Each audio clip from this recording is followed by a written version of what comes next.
Hi Revolution golfers, Chris Como here, going through some questions from our RG Plus members. And the question that I came across was, how do I hit it high and far like the guys on tour? And that's sort of the million-dollar question, right? I mean, so there's a lot of things that go into that. That's obviously what we're all trying to do. We'd all like to hit it pretty high and pretty far and pretty straight, right? But there's a couple things where I will say that better players tend to do relative to recreational golfers that tend to launch it higher. One being is that they're really good about this left side kind of pulling up through the shot.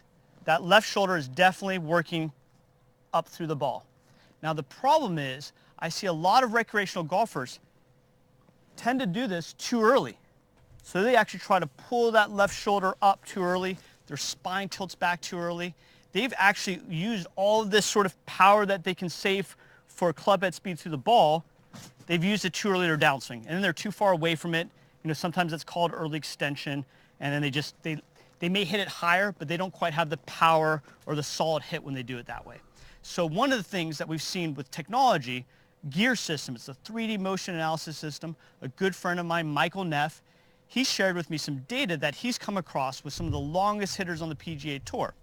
And what's happening is as they start down, their sternum actually stays on top of their hips in the early part of their downswing.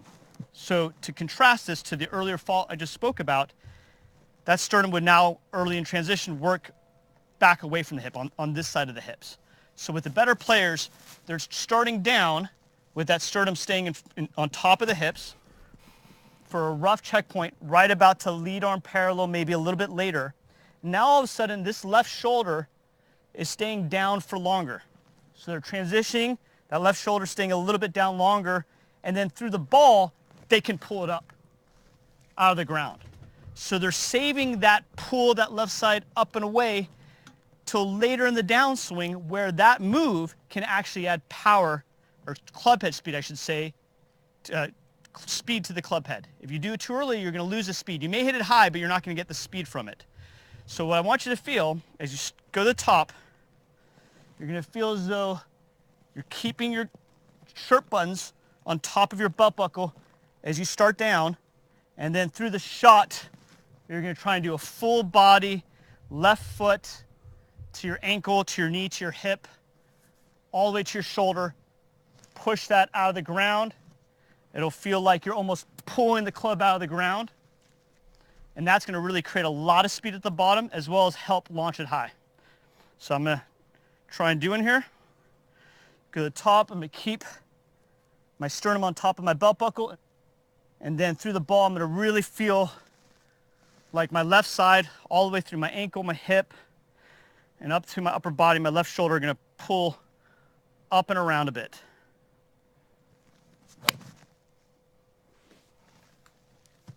Okay, that ball was hit pretty solid, high, had some speed to it. Again, the fault is we don't want this left side, this lead side to work up too early. Got to make sure the shirt buttons are on top of the belt buckle as you're transitioning your pressure to your lead foot, and then really feel like that lead foot's pushing up, the left shoulder, the lead shoulder's working up and around through the shot. That's how you're going to get those higher, farther shots, solid strike. I hope this helps you at home. Please leave your questions and comments below, and we'll get back to as many as possible.